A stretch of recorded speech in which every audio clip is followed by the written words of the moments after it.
Your first series of works that were created in France was the series that you call Forms. Where do they come from, so to speak? How did they develop? Being at the Louvre, we had to do very figurative work when we start our apprentissage, as we say it. And I did many live models. And to me, the fun in my sculpting was to take away everything that was not necessary. So I would do a live model during for a series of 4 or 5 weeks. And then when that was done, I would take the sculpture itself and just rip it out and take everything that was not essential to me or integral to me. So I would keep a movement, a torsion, a sensation that I had lived through these 5 weeks, and it would become the essential part of my sculpture. Is it something that you plan ahead of time? There is something that would be predominant. When you have a live model that is there, there's a point of strength of a muscle, of a torsion that is there, for me, that I could see. And this is what I would maintain ultimately, but without knowing it. Like I would start taking pieces that to me did not matter, that were not important. And then it's funny that I could see that it was exactly what I had foreseen at the beginning that is what has carried me to the end of the piece. So, I mean, I could see it without really knowing that I could see it. I play a lot by feeling. There's not real study or real schema that I have done prior to that. I evolve bit by bit by bit by bit, and then I go to the essential, which was really the essential of what I had seen, but without knowing. The other two huge cycles, themes in your work are the vessels and the shadows. Which ones are older, which ones are newer between those two? The shadows. I discovered wax when I was in Vancouver in the workshop, and it's a medium that I had never worked prior to that, and they worked it in a way basically for foundry work where they reproduce the castings, and that really bored me to death. So I started playing with it, and I discovered that I could actually hand build with wax.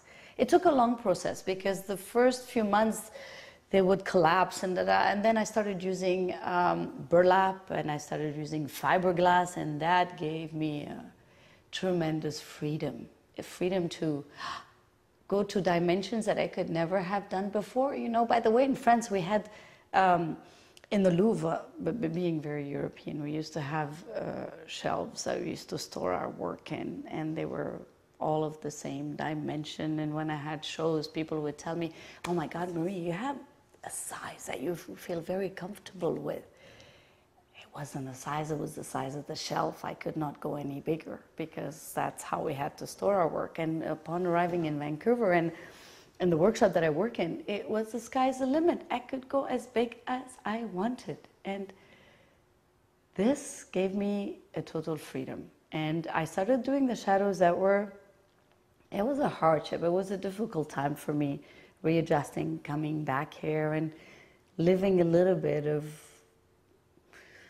my emotions, of, you know, things that as I said earlier, that I had put a lid on, and I had opened the Pandora box in a way, and I couldn't control any of these emotions. Everything that I had forgotten about, that I did not want to see, came back to life in those shadows.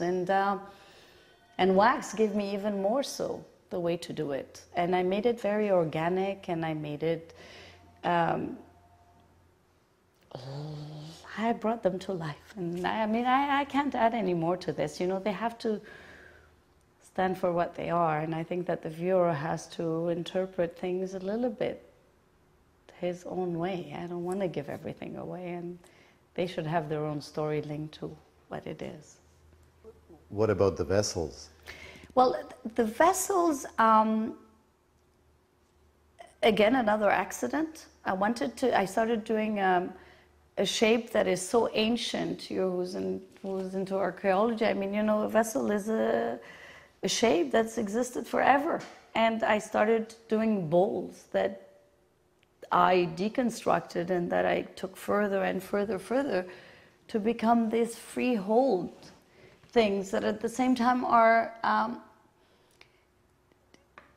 they're a sculpture that reveals the medium, that reveals the means. There's nothing I can hide in the vessel. It's like a black hole.